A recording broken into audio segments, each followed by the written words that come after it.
బ్రహ్మర్షి పితామహ పత్రిజీ. చూపును బట్టే చూడబడేది ఉంటుంది. ఈ ప్రపంచంలో చూడబడేవి కోకొల్లలుగా మరి అనంతంగా ఉన్నాయి కాని అవి మన చూపును బట్టే మనకు ప్రత్యక్షమవుతాయి. మన చూపు పడకపోతే అవి కనుమరుగు అవుతాయి. అంటే అవి ఉన్నా కాని మనకు కనబడవు. ఇలా మన చూపును బట్టే మనకు కనబడేవి ఉంటాయి అన్నది ఒకానొక గొప్ప ఆధ్యాత్మిక సూత్రం. ఇప్పుడు నేను ఇక్కడ కూర్చుని ఉన్నాను. మరి నా ప్రక్కన ఒక టీవీ ఉంది. నేను అటువైపు చూశాననుకోండి. నాకు టీవీ కనబడుతుంది. లేదా వెనుకవైపు చూస్తే అక్కడ ఉన్న కర్టెన్ కనబడుతుంది. నా చూపు ప్రక్కకు ఉంటే నా వెనుక ఉన్నది నాకు కనబడదు. నాకు కనబడలేదంటే అక్కడ అది లేనట్టు కాదు కదా. అక్కడ అది ఉంది కాని నా చూపును నేను ప్రక్కవైపు త్రిప్పితేనే అది నాకు కనబడుతుంది. అలాగే నా చూపును ముందువైపు త్రిప్పితే నాకు కెమెరా కనబడుతుంది. మరి కెమెరామెన్ కనబడతాడు. ఇలా గదిలో గోడకు ఉన్న లైటు, పైన ఫాను, క్రింద చూస్తే వాటి తాలూకు నీడలు అన్నీ నాకు కనబడతాయి. కాని నా చూపు దేనిమీద ఉంటే అదే నాకు కనబడుతుంది అన్నదే పాయింట్. ఇలా ఈ ప్రపంచంలో మీ చూపు ఎక్కడ ఉందో దానితోనే మీరు సంసారం చేస్తారు. కాని మీకు కనబడని దానితో మీరు సంసారం చేయజాలరు. మహాభారతంలో జరగబోయే కురుక్షేత్ర సంగ్రామంలో శ్రీకృష్ణుడి యొక్క సహాయాన్ని కోరడానికి పాండవుల వైపు నుంచి అర్జునుడు మరి కౌరవుల వైపు నుంచి దుర్యోధనుడు ఇద్దరూ వేరు వేరుగా కృష్ణుడి మందిరానికి వెళ్లారు. ఆ సమయానికి శ్రీకృష్ణుడు తన హంసతూలికా తల్పంపై పడుకుని ఉన్నాడు. ముందు ఆ గదిలోకి అడుగుపెట్టిన దుర్యోధనుడికి ఆ తల్పంపై పడుకుని ఉన్న శ్రీకృష్ణుడి యొక్క తల మాత్రమే కనిపించింది. కాళ్ళు కనబడలేదు. దాంతో అతడు కృష్ణుడి తలదగ్గర ఉన్న ఆసనంపై కూర్చున్నాడు. కాస్సేపటి తరువాత ఆ గదిలోకి వచ్చిన అర్జునుడి చూపు శ్రీకృష్ణుడి యొక్క పాదాలపై పడింది. అతడి దృష్టికి శ్రీకృష్ణుడి తల కనబడలేదు. పాదాలే కనిపించాయి. వెంటనే శ్రీకృష్ణుడికి నమస్కారం చేసుకుని పాదాల దగ్గరే కూర్చున్నాడు. ఇంతలో నిద్రలోంచి మేల్కొన్న శ్రీకృష్ణుడి చూపు ముందుగా తన పాదాల దగ్గర కూర్చుని ఉన్న అర్జునుడిపై పడింది. తల దగ్గర కూర్చుని ఉన్న దుర్యోధనుడి వైపు అతడి చూపు పడలేదు. అంటే ముందు దుర్యోధనుడు అక్కడికి వచ్చి ఉన్నా సరే అతడికి కనబడలేదు. ఆ తరువాత మెల్లగా తన తలను త్రిప్పి అక్కడ కూర్చుని ఉన్న దుర్యోధనుడిని కూడా చూసి, ఏమిటి ఇంత ప్రొద్దున్నే ఇద్దరూ ఇలా వచ్చారు? ఏంటి విషయం అని అడిగాడు. కురుక్షేత్ర యుద్ధం జరగబోతోంది కదా. మీ సహాయం కోరి వచ్చాం స్వామీజీ అన్నారు ఇద్దరూ. అయితే ఇద్దరూ వినండి. నేను ఆయుధం పట్టను, యుద్ధం చెయ్యను. నా సైన్యం అంతా ఒక ప్రక్క. మరి నేను ఒక్కడిని ఒక ప్రక్క ఉంటాము. ఇందులో ఎవరికి ఎవరు కావాలో తేల్చుకోండి. రెండూ ఒక్కరికే మాత్రం లభించవు అని చెప్పాడు. అది విన్న దుర్యోధనుడు, నాకే ఫస్ట్ ఛాన్స్ రావాలి. లేకపోతే సైన్యాన్నంతటినే అర్జునుడే అడుగుతాడు. ఇక మిగిలిన ఒక్క శ్రీకృష్ణుడిని, అది కూడా ఆయుధం పట్టని వాడిని తీసుకుని వెళ్ళి నేనేం చేసుకుంటాను అనుకుని, ఇక్కడికి నేనే ముందు వచ్చాను కనుక ముందు నేనే కోరుకుంటాను అన్నాడు. దానికి శ్రీకృష్ణుడు, నువ్వు ముందే వచ్చి నా తల దగ్గర కూర్చుని ఉండవచ్చు. కాని నేను కళ్ళు తెరిచి చూడగానే నా దృష్టి నా ఎదురుగా కాళ్ల దగ్గర కూర్చుని ఉన్న అర్జునుడిపై పడింది. నీ లాజిక్ నీకు ఉంటే నా లాజిక్ నాకు ఉంటుంది కనుక అర్జునుడికే ఫస్ట్ ఛాన్స్ అన్నాడు. ముందు నాకే ఛాన్స్ ఇచ్చినందుకు థాంక్యూ స్వామీజీ అంటోన్న అర్జునుడితో, అడుగు అర్జునా, నీకేం కావాలో అన్నాడు శ్రీకృష్ణుడు. నాకు మీరే కావాలి. మీ సైన్యం కంటే మీరు నా దగ్గర ఉంటే చాలు అన్నాడు వినయంగా. ఇక దుర్యోధనుడు ఎగిరి గంతేసినంత పనిచేశాడు. వెతకబోయిన తీగ గాలికి తగిలినట్లయి తెగ సంబరపడిపోయి, ఇంకేముంది స్వామీజీ, నువ్వు అటువైపు వెళ్ళు. నీ సైన్యాన్ని ఇటువైపు పంపు అన్నాడు. తథాస్తు అన్నాడు కృష్ణుడు. చూశారా, ఇలా చూపులను బట్టే చూడబడేవి ఉంటాయి అని మహాభారతంలోని ఈ అద్భుత సన్నివేశం తెలియజేస్తుంది. అప్పటికి కురుక్షేత్రంలో యుద్ధం మొదలైన రోజు నుంచి 10వ రోజు ఈ 10 రోజులుగా కౌరవుల సేనానాయకుడైన భీష్ముడు పాండవసేనంతా సర్వనాశనం చేస్తున్నాడు. ఇదంతా చూస్తున్న అర్జునుడి రథసారథి అయిన శ్రీకృష్ణుడికి చాలా కోపం వచ్చి, ఎందుకు మీ తాతగారిని చంపడం లేదు అని అర్జునుడిని నిలదీశాడు. ఇంకా కోపం పట్టలేక రథం దిగి రథచక్రాన్ని చేతిలోకి తీసుకుని కోపంగా రణరంగం మధ్యలోకి తానే పరుగెత్తాడు భీష్ముడిని చంపేస్తానంటూ. అయితే కృష్ణుడు, యుద్ధంలో నేను ఆయుధం పట్టను అన్నదానికి విరుద్ధంగా చేస్తున్నాడు కనుక అతడిని ఆపడానికి అర్జునుడు అతడి కాళ్లవేళ్లా పడి బ్రతిమాలాడాడు. అంతవరకు అర్జునుడు ప్రత్యర్థి వర్గంలో ఉన్న భీష్ముడిని నా తాత అనుకుంటూ యుద్ధం చేస్తున్నాడు. అలా నా తాత, మా తాత అనుకుంటూ ఒక మనవడిగా ప్రత్యర్థిలో తాతనే చూస్తూ అతడు సరిగ్గా యుద్ధం చేయలేకపోతున్నాడు. అందుకే 10 రోజులుగా ఎంతో సైన్య నష్టం జరిగిపోయింది. అది శ్రీకృష్ణుడికి నచ్చలేదు. అందుకే అర్జునుడి దృష్టిని మరల్చడానికి తానే యుద్ధరంగంలోకి దూకాడు. మై డియర్ ఫ్రెండ్స్, శ్రీకృష్ణుడి మాటలతో భీష్ముడిని తాతలా చూసే తన చూపును మార్చుకున్న అర్జునుడు ఒక ప్రత్యర్థిలా భీష్ముడివైపు బాణాలు వదలడం మొదలుపెట్టాడు. ఆ బాణాలు తగిలి భీష్ముడి శరీరం తూట్లు పడిపోయింది. దాంతో ఆయన రథం మీద నుంచి క్రింద పడిపోయాడు. అందుకు శిఖండి సహాయం తీసుకోవడం అన్నది శ్రీకృష్ణుడి వ్యూహంలో ఒక భాగం. ఇలా మహాభారతం కాని రామాయణం కాని మనకు మన దృష్టిని గురించి గొప్ప గొప్ప సత్యాలను తెలియజేస్తాయి.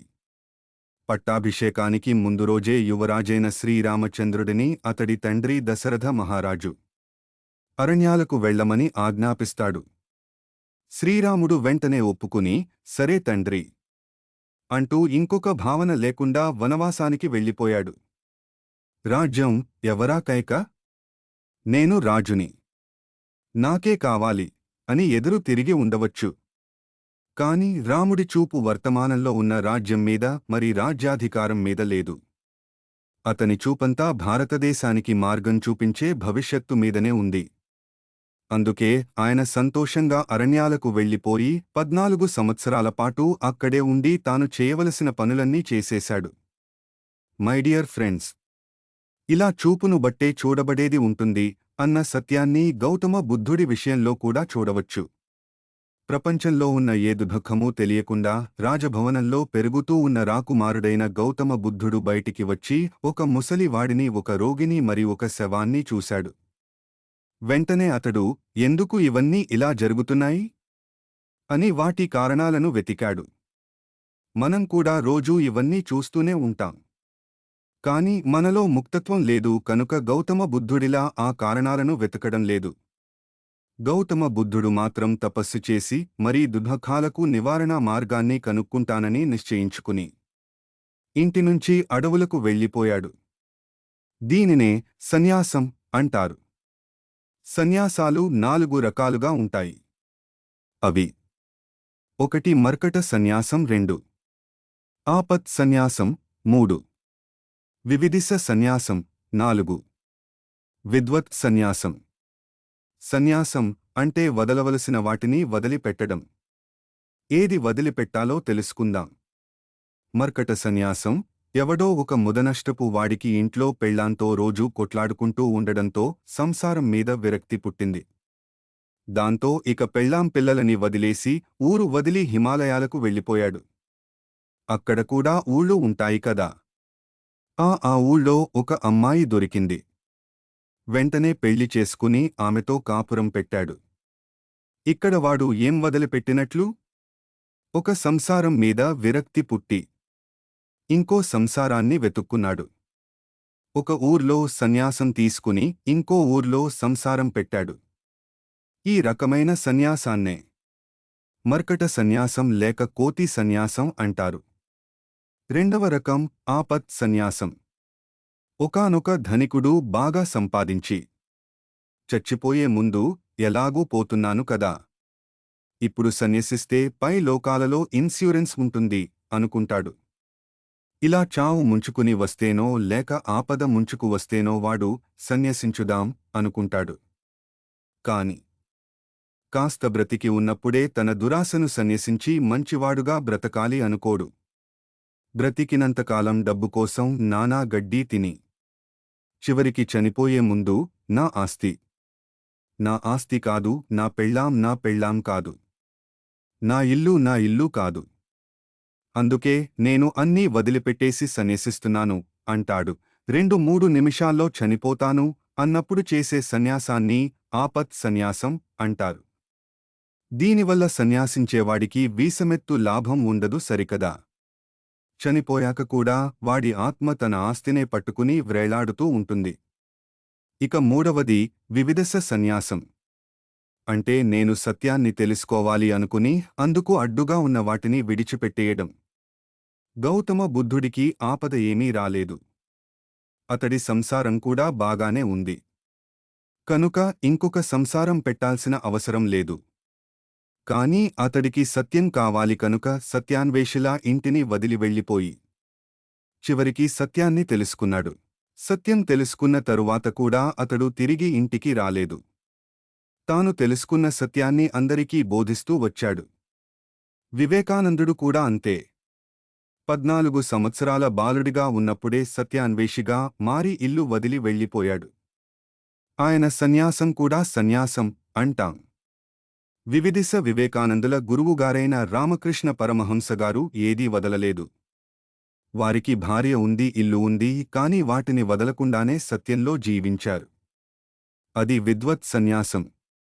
విద్యతో కూడిన సన్యాసాన్ని విద్వత్ సన్యాసం అంటాం. విద్వత్ సన్యాసులు దేనిని వదిలిపెట్టరు. ఉన్నదాంట్లోనే ఉంటూ ఉన్న చోటనే వారు సాధించాల్సిందంతా సాధించేస్తారు. ఇంటిని, సంసారాన్ని వదిలి వాళ్ళు ఎక్కడికి వెళ్లరు. ఇలా ఏ విధమైన చూపుతో మనం ఉంటామో ఆ విధమైన సన్యాసంలో జీవిస్తాము. ఏ దృష్టితో ఇంటిని, పెళ్ళాం పిల్లలను వదిలి వెళ్తే ఆ దృష్టితోనే దొరకవలసింది దొరుకుతుంది. బుద్ధుడు మరి వివేకానందుడు ఇద్దరూ కూడా భవిష్యత్తు కోసం వర్తమానాన్ని వదిలిపెట్టారు. ఉన్నది వదిలిపెట్టేసి భవిష్యత్తు మీద కోరికతో వెళ్లారు. కాని విద్వత్ సన్యాసి అయిన రామకృష్ణ పరమహంస మాత్రం ఏదీ వదిలిపెట్టలేదు సరికదా. వర్తమానంలో జీవిస్తూనే భవిష్యత్తును పట్టుకున్నారు. నేలను విడిచి అతడు నింగిలో సాము చేయలేదు. మనం కూడా విద్వత్ సన్యాసులుగా నేల మీద కాళ్ళు ఉంచి నింగిలో సాము చేయాలి. మనకు వర్తమానం కావాలి, మరి భవిష్యత్తు కూడా కావాలి. మన చూపు అలా ఉన్నప్పుడు మనకు ఏది కావాలో అది లభిస్తుంది. మన ఆత్మ యొక్క దృష్టి ఎలా ఉంటుందో మన జీవితం కూడా అలా ఉంటుంది. చూపులను బట్టే చూడబడేది ఉంటుంది చెప్పిన కరుణామయుడైన యేసుప్రభువు తలుపులు తట్టుడి తెరువబడును అన్నాడు. అంటే తలుపులు నిజానికి తెరువబడే ఉన్నాయి. కాస్త అలా తట్టితే చాలు, తెరుచుకుంటాయి అని దాని అర్థం. మనం తలుపులు పూర్తిగా మూసుకునే ఉన్నాయి అని ఏడుస్తున్నాం. మన చూపు అలా ఉంది కనుకనే అవి మూసుకుని ఉన్నట్లు మనకు కనబడుతున్నాయి. అసలు తలుపులే లేవు అనుకుంటే ఇక మూసుకోవడానికి అవకాశం ఎక్కడిది? హాయిగా అటునుంచి ఇటు, ఇటునుంచి అటూ తిరుగుతూ ఉండవచ్చు. ఇలా చూపును బట్టే చూడబడేది ఉంటుంది. మరి ఆ చూసే వాడినే ద్రష్ట అంటాం. ఆ ద్రష్ట యొక్క దృష్టి ఎటువైపు ఉంటే అక్కడ ఒక సృష్టి జరుగుతూ ఉంటుంది. అంటే క్రొత్తగా అక్కడ రాదు, అక్కడ ఉన్నదే కంటికి కనబడుతుంది. ఉదాహరణకు, ఒకానొక రాక్షసుడు నాకు చావు ఉండకూడదు అనుకుని తపస్సు చేశాడు. వాడు నేను అంటే కేవలం శరీరం అనుకున్నాడు కనుక నేను నేలమీద చావకూడదు, ఆకాశంలో చావకూడదు, మనిషి చేత చావకూడదు, జంతువు చేత చావకూడదు అంటూ అన్ని సంభావ్యతలలోనూ చావకూడదు అనుకున్నాడు. రాత్రి చావకూడదు, పగలు చావకూడదు, ఉదయం చావకూడదు, ఏ ఆయుధం చేత చంపబడకూడదు అంటూ లిస్ట్ అంతా చెప్పేశాడు. వాడి కఠోర తపస్సు చూసి సాక్షాత్తు పరమేశ్వరుడే ప్రత్యక్షమయ్యాడు. వాడు చెప్పిన లిస్టంతా విని ఆయన ఇక ఏమీ ఆలోచించలేదు. యద్భావం తద్భవతి అనుకుని అలాగే జరుగుగాక అని చెప్పి వెళ్ళిపోయాడు. ఆ రాక్షసుడే హిరణ్యకశపుడు. అయినా వాడు బ్రతికి ఉన్నాడా? చనిపోవాల్సిన సమయం రాగానే జంతువు కాని మనిషి కాని లక్ష్మీనరసింహస్వామి స్తంభంలోంచి వచ్చి నింగి కాని నేల కాని తన తొడపై వాడిని వేసుకుని ఉదయము కాని రాత్రి కాని సంధ్య వేళలో ఎటువంటి ఆయుధం లేకుండా తన గోళ్లతో అతడిని చీల్చి చంపేశాడు. కనుక నేను శరీరం అనుకున్న వాళ్ళంతా కూడా చనిపోవాల్సిందే. శరీరం మాత్రమే చంపబడుతుంది కాని ఆత్మకు చావులేదు అని వాడికి తెలియదు. కనుక వాడు ఎన్ని గొంతెమ్మ కోర్కెలు కోరినా చివరికి చావవలసే వచ్చింది. వాడు కంటికి కనపడేదే సత్యమనుకున్నాడు కనుక వాడి చూపుకి శరీరమే సత్యంలా కనిపించింది. చూపును బట్టే చూడబడేది ఉంటుంది. నాస్తికులకు పైలోకాలు కనబడవు. నేను పైకి చూస్తేనే కదా నాకు సీలింగ్ ఫ్యాన్ కనబడుతుంది. నా చూపు క్రిందివైపు ఉంది కాని పైన ఉన్న ఫ్యాన్ ఎందుకు కనబడడం లేదు అంటే ప్రకృతి ఫక్కున నవ్వుతుంది. అలాగే పై లోకాలు ఉంటాయి. కాని పైకి చూడని వాళ్లకు అవి కనబడవు. ఒకసారి ఒక ఊళ్ళో ఒక కొడుకు తన తల్లిని పోగొట్టుకుని ఏడుస్తున్నాడు. అప్పుడే అటుకేసి వచ్చిన ఒకానొక యోగి కారణం అడుగగా నా తల్లి చచ్చిపోయింది స్వామీజీ అంటూ పెద్దగా ఏడవసాగాడు. అది చూసిన ఆ యోగి నవ్వుతూ నీ తల్లి చనిపోలేదయ్యా. ఆమెను చూడగలిగిన నీ కళ్ళు చచ్చిపోయాయి. నీ తల్లి బ్రతికే ఉంది కాని నువ్వు చూడగలిగే తల్లి మాత్రం చనిపోయింది అని చెప్పాడు. ఆ యోగి ధ్యానం చేసి తన మూడో కన్నును తెరిపించుకున్నాడు కనుక ఆ యోగి కంటికి ఆ పిల్లవాడి తల్లి వాడి ప్రక్కనే కనబడుతోంది. ఆ పిల్లవాడికి చనిపోయిన వాళ్లను కూడా చూడగలిగే మూడవ కన్ను అంటే దివ్యచక్షువు తెరుచుకోలేదు. అందుకే వాడి మామూలు చూపుకి ఆమె కనబడడం లేదు. దాంతో నా తల్లి పోయిందో అని ఏడుస్తున్నాడు. తన ప్రక్కనే ఉన్న తల్లిని చూడలేకపోతున్నాడు. ఆ పిల్లవాడు కూడా ధ్యానం చేసి తన దివ్యచక్షువును తెరుచుకుంటే వాడి తల్లిని వాడు చక్కగా చూడగలుగుతాడు. ఆమె కనబడనంత మాత్రాన ఆవిడ లేదని కాదు. ఆమె వైపు వాడి చూపు ప్రసరించడం లేదు. అంతే. నిజానికి ఈ ప్రకృతిలో ఆమె వ్యక్తమే. కాని ఆమెను చూడలేని ఆ పిల్లవాడికి మాత్రం ఆమె అవ్యక్తమే. కురుక్షేత్ర యుద్ధరంగంలో అర్జునుడు తన ఎదురుగా ఉన్న కౌరవసేనలో ఉన్న తన బంధువుల శరీరాలను చూసి వాళ్లను నేను ఎలా చంపాలి అనుకున్నాడు. వీళ్లందరినీ చంపి ఆ రక్తపు కూడు తినడం కంటే భిక్షాటన ఎత్తుకోవడం మేలు అనుకుంటాడు. అర్జునుడి మాటలు విన్న శ్రీకృష్ణుడు నువ్వెవరివయ్యా వాళ్లను చంపడానికి? ఆత్మ ఎన్నటికీ చంపబడదు. నైనం చిందంతి శస్త్రాణి నైనం దహతి పావకః న చైనం క్లేదయంతాపో న శోచయతి మారుతః. అంటే ఆత్మ శస్త్రాలతో ఛేదించబడదు, అగ్నిలో ఆర్పివేయబడదు. ఆత్మ శాశ్వతం అని చెప్పాడు. నరుడు అయిన అర్జునుడు ఎదుటి వారిలో ఉన్న దహించబడదు, నీటిలో తడిపివేయబడదు. మరి గాలికి శరీరాన్ని మాత్రమే చూస్తూ ఉంటే నారాయణుడైన శ్రీకృష్ణుడు వారిలో ఉన్న శాశ్వతమైన ఆత్మను చూస్తున్నాడు. అందుకే వాళ్ల శరీరాలను చంపు అని చెప్పాడు. హతోవా ప్రాప్యసి స్వర్గం జిత్వా భోక్ష్యసే మహిం తస్మాద ఉత్తిష్ట కౌంతేయ యుద్ధాయ కృత నిశ్చయాః అంటూ ఒకవేళ నువ్వు యుద్ధంలో జయిస్తే మహారాజువి అవుతావు, లేదు మరణిస్తే స్వర్గలోకాలలో భుజిస్తావు. ఎలా చూసినా నీకు లాభమే కనుక యుద్ధం చెయ్యి అర్జునా అని చెబుతాడు. అర్జునుడు చిన్నప్పటినుంచి విలువిద్యలు అన్నీ నేర్చుకున్నాడు కాని ధ్యానం చెయ్యలేదు. అందుకే అతడు నరుడిగా మిగిలిపోయాడు. శ్రీకృష్ణుడు చిన్నప్పటినుంచి విలువిద్యలు నేర్చుకోవడంతో పాటు ధ్యానం కూడా చేశాడు. కనుక యోగీశ్వరుడు అయిన నారాయణుడిగా అయ్యాడు. తనకు ఉన్న మూడవ కంటితో ఆయన అందరిలో ఉన్న ఆత్మను చూడగలిగాడు. ఇలా ధ్యానం చేసిన వాళ్ల చూపు ఒక రకంగా ఉంటుంది. మరి ధ్యానం చేయని వాళ్ల చూపు ఇంకో రకంగా ఉంటుంది. యుద్ధ విద్య నేర్చుకున్న వాడి చూపు ఒక రకంగా ఉంటుంది, నేర్చుకోని వాడి చూపు ఇంకో రకంగా ఉంటుంది. ఉత్తర గోగ్రహణ ఘట్టంలో ఉత్తర కుమారుడు అనేక ప్రగల్భాలు పలికి యుద్ధానికి వెళ్ళి అక్కడ ఉన్న పెద్ద కౌరవసేనను చూసి భయపడిపోయి నేను యుద్ధం చెయ్యను అని వెనక్కి పరుగెడతాడు. ఉత్తరకుమారుడు చిన్నప్పుడు యుద్ధ విద్యలు నేర్చుకోలేదు కనుక అతడి చూపు అలాగే పిరికిగా ఉంటుంది. అతడిలో యుద్ధ సామర్థ్యం లేదు కనుక ఊరికే గొప్పలు చెప్పుకుంటూ ఉంటాడు. అతడి వెంట రథసారథిగా బయలుదేరిన అర్జునుడు మారువేషంలో ఉన్నా సరే వీరుడే. అతడు చిన్నప్పటినుంచి యుద్ధ విద్యలన్నీ నేర్చుకుని ఆరితేరి ఉన్నాడు కనుక నేను యుద్ధం చేస్తాను ఆగు అన్నాడు ధైర్యంగా. అర్జునుడి చూపు అర్జునుడిది. ఉత్తర కుమారుడి చూపు ఉత్తర కుమారుడిది. అలాగే పిరమిడ్ మాస్టర్ల చూపు పిరమిడ్ మాస్టర్లది. మరి నా చూపు నాది. నేను తిరిగి తిరిగి అలసిపోయి ఉన్నాసరే తిరుగుతూనే ఉంటాను. ఎంతోమంది నాతో, స్వామీజీ, మీరు రెస్ట్ తీసుకోండి అని చెప్తారు. కానీ నాకు పని చెయ్యాలి అన్న చూపే కాని రెస్ట్ తీసుకోవాలి అన్న చూపే లేదు. ఇదిగో ఇప్పుడు ఈ కరోనా వచ్చి నన్ను ఇలా ఇంట్లో కూర్చోబెట్టింది. నెల రోజుల నుంచి హాయిగా ఇంట్లో ఉన్నాను. కరోనా రాకపోయి ఉంటే నేను ఇలా ఇంట్లో కూర్చునేవాడిని కాదు కదా.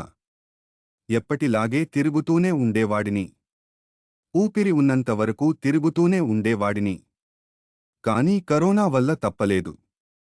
పరిస్థితిని యాక్సెప్ట్ చేసి హాయిగా సినిమాలు చూస్తున్నాను. కావలసినవన్నీ వండించుకుని తింటున్నాను.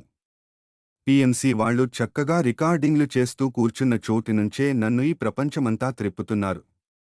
నేను స్టూడియోకి వెళ్లకుండానే వాళ్లే వచ్చి చక్కగా షూటింగ్లు చేస్తున్నారు. శ్రీనివాసరెడ్డిగారు నాకు కావలసిన క్రొత్త పుస్తకాలన్నీ తెచ్చి ఇస్తున్నారు. ప్రతిరోజూ. ఇలా కరోనా నాకు గొప్ప వరం అయిపోయింది. కరోనా భయంలో దాదాపు 1,00,000 మంది చనిపోయారు. వాళ్లంతా అనుకుని మేము కేవలం శరీరాలమే, కరోనా వల్ల మా శరీరాలకు ఏమవుతుందో అని భయపడ్డారు. కనుక కరోనా వాళ్ల శరీరాలను తీసేసింది. నేను శరీరం మాత్రమే అనుకుని ఆ శరీరాన్ని పోషించుకోవడం కోసం ఇతర జంతువులను నాశనం చేసి పొట్ట నింపుకునేవాళ్లంతా కరోనా బారిన పడ్డారు. చైనా దేశంలో ఏ జంతువు కనబడినా పట్టుకుని అలా తినేస్తారు. ఎలుకలను, తేళ్లను, కప్పలను, పాములను, వానపాములను, గబ్బిలాలను, జెర్రిలను, ఇలా ఏది పడితే దానిని పట్టి తినేస్తూ ఉంటారు. వాడొక్కడే బ్రతికి ఉండాలి కాని మిగతావన్నీ చావాలి. అదే వాడి చూపు. అది రాక్షసత్వం కాకపోతే మరేమిటి? అందుకే పవిత్రాణాయ సాధూనాం వినాశాయ చ దుష్కృతాం ధర్మ సంస్థాపనార్థాయ సంభవామి యుగే యుగే అని భగవద్గీతలో శ్రీకృష్ణుడు చెప్పినట్లు అలాంటి దుష్టులను శిక్షిస్తూ కరోనా ఈ భూమి మీద అహింసాధర్మ సంస్థాపన చేస్తోంది. ప్రతి యుగంలో కూడా మంచివాళ్లను రక్షించడం కోసం, మరి జంతువులను చంపితినే దుర్మార్గులను శిక్షించడం కోసం కరోనా రూపంలో ప్రకృతి మాత వస్తూనే ఉంటుంది. సృష్టికర్త అయిన ప్రకృతి మాతకు తొందరేం లేదు. అందరి వాదనలను వింటుంది. అందరికీ అన్ని ఛాన్స్లు ఇచ్చి చివరికి సుప్రీంకోర్టు జడ్జిలాగా తన తీర్పును తాను ఇస్తుంది. అది కూడా వాయిదాల మీద వాయిదాలు ఇచ్చిన తరువాతే ఆ జడ్జిమెంట్ ఇస్తుంది. ఆ జడ్జిమెంట్ ఒక కరోనా రూపంలోనో, లేక ఒక సునామీ రూపంలోనో, లేక ఒక భూకంపం రూపంలోనో ఇస్తూ శ్రీకృష్ణుడిలా ఈ భూమి మీద ధర్మ సంస్థాపన చేస్తోంది.